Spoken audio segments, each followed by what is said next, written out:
ठीक है, तो हमने यहाँ तक सीख लिया वेब ऑब्जेक्ट कैसे काम करता है। उसके बाद हम इसके बारे में बहुत अच्छे से जानते हैं पहले से ही। पहले भी हम इसके बारे में बता चुके हैं कि टेक्स्ट बॉक्स है, ये टेक्स्ट बॉक्स इंसर्ट करने के लिए क्या करना होता है, पहले से भी हम इंसर्ट कर चुके हैं। तो यहाँ पे हम दूसरे अगले स्लाइड पे देखते हैं। यहाँ पे इसको हम रीनेम करके स्लाइड ही लिख देते हैं। तो यहाँ पे आप देख सकते हो कि ये पहले से ही टेक्स्ट बॉक्स इंसर्ट है, इसको हम डिलीट कर देते हैं। फिर से दिखा देते हैं आपको कि टेक्स्ट बॉक्स पे क्लिक करना होता है, फिर से ये क्रॉस का साइन आता है और आपको लेफ्ट क्लिक प्रेस किए हुए आपको ड्रैग करना होता है। आप जितना भी ड्रैग करना चाहो कर सकते हो, लेकिन वो टेक्स्ट बॉक्स अपने आप ही एडजस्ट हो जाएगा इस टाइप से। और इसमें आप इसको चाहो तो कुछ भी लिख सकते हो, ABCD मान लो मैंने लिख दिया। और इस पे बहुत सारे एक्शंस जो मैंने बताए हुए थे होम टैब पे, ये सब अप्लाई होते हैं। अब इसको बताने की जरूरत नहीं है, क्योंकि ये आप पहले शुरू के वीडियोस में आप देख सकते हो होम टैब में जब मैंने बताया था। तो मैंने टेक्स्ट बॉक्स पे ही बहुत सारे काम किए हुए थे। उसके बाद हम टेबल के बारे में देखते हैं। तो टेबल को इंसर्ट करना पहले देखते हैं कि इंसर्ट कैसे करते हैं। तो टेबल पर जैसे क्लिक करोगे तो ऑप्शन आ जाता है कि आप इसमें कितना रो और कितना कॉलम रखना चाहते हो। तो ये ऊपर वाले जो है कॉलम्स हैं और ये सब रोज हैं। तो अब जैसे जैसे माउस ऐसे आप ले जाओगे इसके ऊपर से, वो सिलेक्ट हो रहा है, देखो। और यहाँ पे नंबर भी चल रहे होते हैं नीचे कि 6 into 8, मतलब 6 आपके वो हैं कॉलम्स हैं और 8 इसके रोज हैं। तो कितने कॉलम कितने रो आप चाहते हो, जितना पे चाहते हो उतने पे आप माउस को ऐसे ले जाके और लेफ्ट क्लिक प्रेस करना होता है आपको।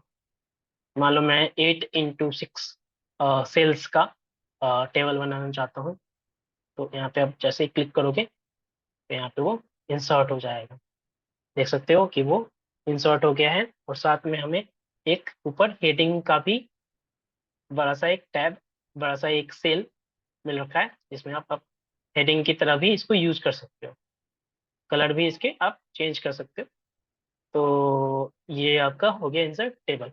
अब टेबल के अंदर क्या होता है कि इसके अंदर भी बहुत सारे चीजें आती हैं, इसके टूल्स रहते हैं कि टेबल का डिजाइन कैसा चाहते हो आप, है ना। हेडर का रो जो हो वो कैसा हो, ठीक है। तो इसमें ये आप डिसाइड कर सकते हो कि जो हेडर रो हो, हेडर रो मतलब कि ऊपर का जो हेडिंग का रो था, पहला रो जो था वो हेडिंग की तरह यूज हो रहा था, हेडर की तरह, वो यूज हो कि ना हो। तो आप जैसे यहाँ पे क्लिक करोगे तो जो पहला रो है वो हेडर बन जाएगा। आप उसको हेडिंग की तरह यूज कर सकते हो। फिर ये बैंडेड रो है। यहाँ पे क्या है कि आप दिखा सकते हो कि कैसा रो जो हो वो उसका जो कलर हो, फिल हो, वो बैंडेड टाइप का हो। मतलब एक अलग फिल एक अलग फिल ऐसे टाइप का हो।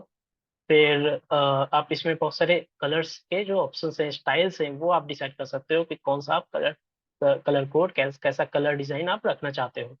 तो उस हिसाब से यहाँ पे आप किसी को भी सेलेक्ट कर सकते हो उस टाइप का वो, और टेबल हो जाएगा आपका। ठीक है, उस टाइप का आपको टेबल हो जाएगा। देख सकते हो आप चेंज हो रहा है ये इस हिसाब से।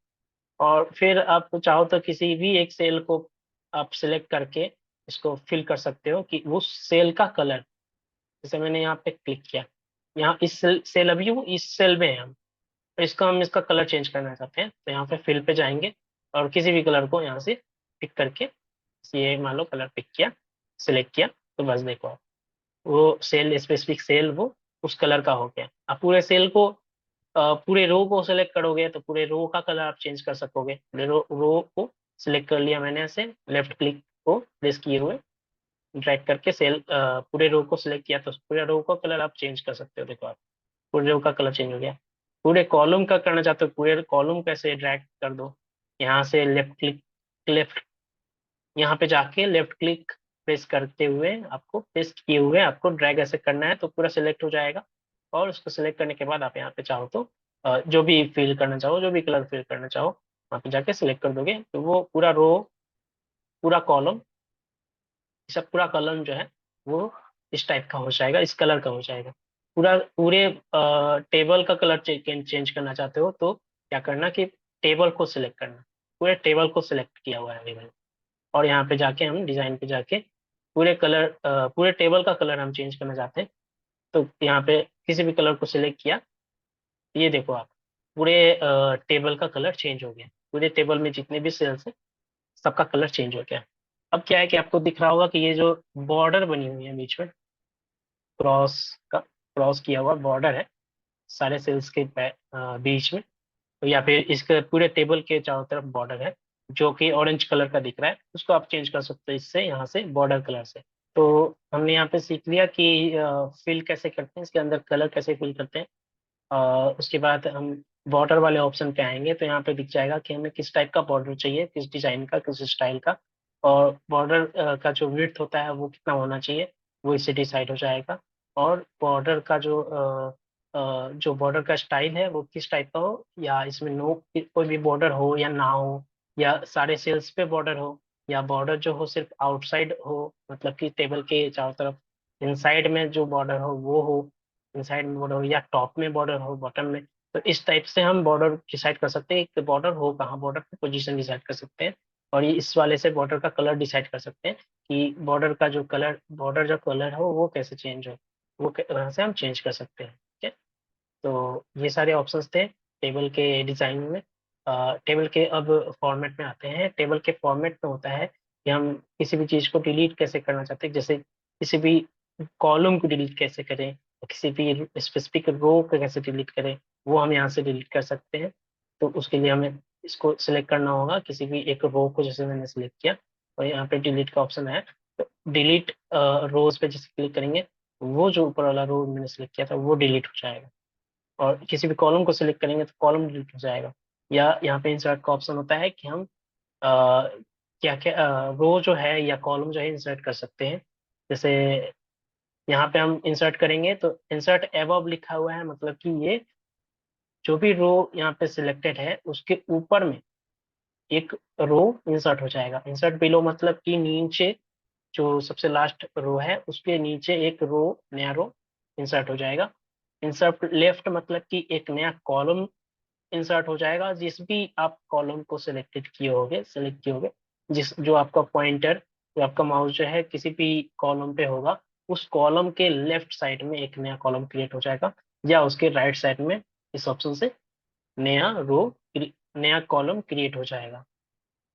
अब अगला ऑप्शन आता है कि हमें किन्हीं दो या दो से अधिक जो सेल्स होती हैं उसको सिलेक्ट करके हम उनको मर्ज कर सकते हैं, एक साथ मर्ज कर सकते हैं। तो वो सेल्स एक एक सेल बन जाएगा। जैसे ये मान लो ऊपर के दो सेल्स हैं, मैंने इसको दोनों को सिलेक्ट किया और यहाँ पे मर्ज सेल्स कर दिया, तो ये दोनों सेल्स क्या हो जाएंगी, एक सेल बन जाएंगी। देख सकते हो बीच का बॉर्डर गायब हो चुका है, ये पूरा एक सेल बन चुका है। और फिर से आप चाहो तो किसी भी मर्ज सेल को स्प्लिट करना चाहते हो, तो इसको आप इस सेल को सेलेक्ट किए हुए हो, आप पहले से इस सेल में हो, अब बस इसको स्प्लिट करोगे तो ये फिर से जैसा था दो सेल्स में ये स्प्लिट हो जाएगा। अब ये क्या है, तो ये विड्थ है और ये हाइट बताता है। ये विड्थ इससे डिसाइड होता है और इससे हाइट डिसाइड होता है कि कितने विड्थ का कोई भी सेल का साइज ये डिसाइड कर सकता है। फिर किसी भी कॉलम को डिस्ट्रीब्यूट करने का ऑप्शन है, ये कॉलम को हम डिस्ट्रीब्यूट कर सकते हैं या किसी भी रो को डिस्ट्रीब्यूट कर सकते हैं। जो हमने होम टैब में पहले से ही सीखा हुआ था कि हम डिस्ट्रीब्यूट कैसे करते हैं, डिस्ट्रीब्यूट हॉरिजॉन्टली, डिस्ट्रीब्यूट वर्टिकली हमने सीखा था। किसी भी एलिमेंट्स को हम बराबर बराबर दूरी पे डिस्ट्रीब्यूट करते थे, उसी प्रकार से हम यहाँ पे कॉलम जो होती हैं उनको आपस में डिस्ट्रीब्यूट करें, या रोज होती हैं उनको आपस में डिस्ट्रीब्यूट कर सकते हैं। अगला ऑप्शन है कि हम इसके अलाइनमेंट्स को डिसाइड कर सकते हैं। तो आप जानते हो ये लेफ्ट अलाइनमेंट है, ये टेक्स्ट का सेंटर अलाइनमेंट है, ये राइट अलाइनमेंट है, पहले से आप ये जानते हो। अब हमने जो होम टैब में सीखा हुआ था, टॉप, मिडिल और बॉटम, जो मैंने बताया हुआ था आपको पिछले वीडियो में बताया था कि ये मैं टेबल आने पे पढ़ाऊंगा, तो वो चीजें यहाँ पे आ गई हैं। तो इसमें आप डिसाइड कर सकते हो कि किसी भी टेक्स्ट को आपको सेल के टॉप में रखना है, या सेल के मिडिल में रखना है, या सेल के बॉटम में रखना है। जैसे यहाँ पे मैं सेल में कुछ भी टाइप कर देता हूँ। पहले तो मैं इस टेबल को ड्रैग करके यहाँ से लेफ्ट क्लिक करके ड्रैग करके इसका साइज इंक्रीज कर देता हूँ, ताकि आपको देखने में थोड़ा सा पता चले कि आसानी हो। तो देखो, जो सबसे पहले जैसे ही मैंने इस सेल पे क्लिक किया तो आपका जो ये ब्लिंक कर रहा है कर्सर, वो सबसे टॉप में दिख रहा है, टॉप लेफ्ट में। तो ये सबसे पहले इसका अलाइनमेंट आप देख सकते हो कि टॉप में है। तो जो भी मैं यहाँ पे टाइप करूंगा, ABCD मान लो मैं टाइप किया, तो ये जो है टॉप में इंसर्ट हो रहा है।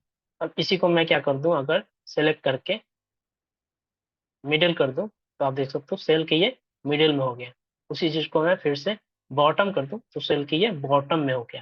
तो इस प्रकार से ये अलाइनमेंट जो है काम करती है, टॉप, मिडिल और बॉटम में।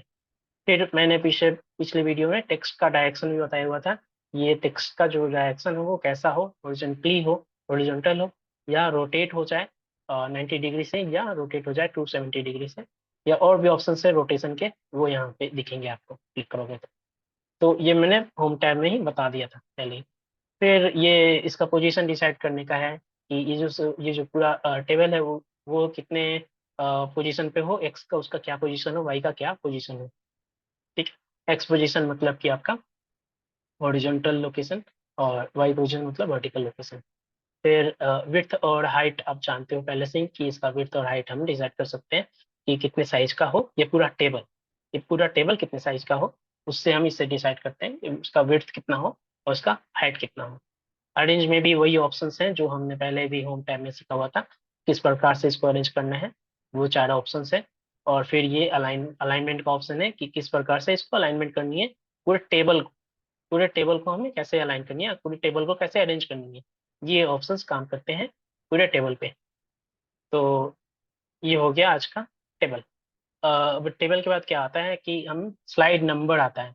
तो हम as a text slide number भी हम यहाँ पे इंसर्ट कर सकते हैं। तो स्लाइड नंबर में क्या है कि slide number in menu, menu में कितना, किस नंबर पे हमारा स्लाइड है, वो हम यहाँ पे दिखाना चाहते हो। जैसे हम इस पे क्लिक करेंगे तो यहाँ पे आपका एक कर्सर आ जाएगा, आप देख सकते हो क्रॉस आ जाएगा। अब जहाँ पे चाहो वहाँ पे ऐसे इंसर्ट, जैसे क्लिक करोगे, लेफ्ट क्लिक करोगे, तो यहाँ पे देख सकते हो ये अपने आप ऑटोमेटिकली जनरेट हुआ है, 3 नंबर यहाँ पे दिख रहा है।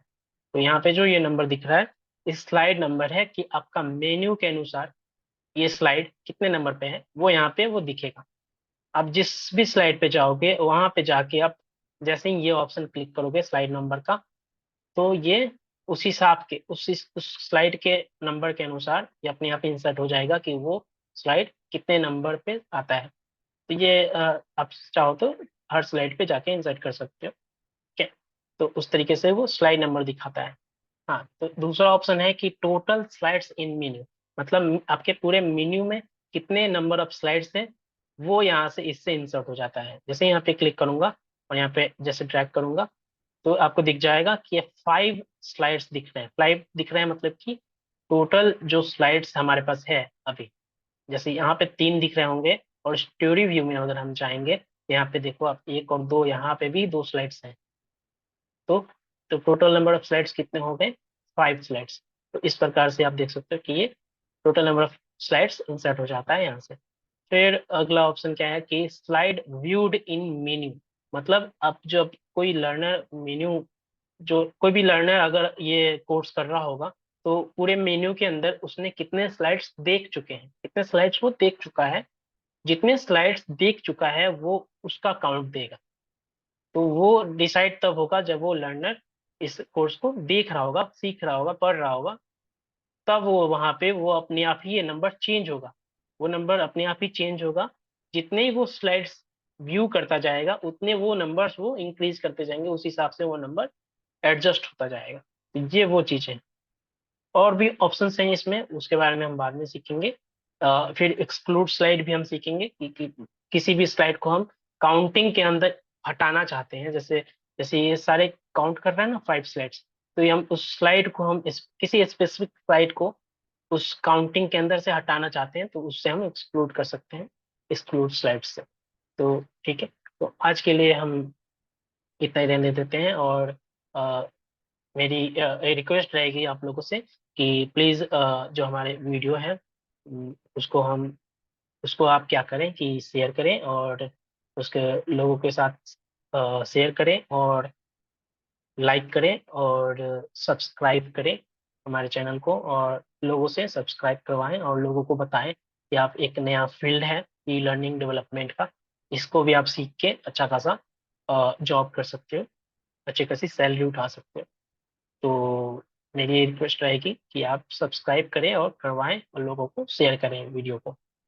तो आज के लिए इतना ही। Thank you so much. Thank you so much video देखने के लिए।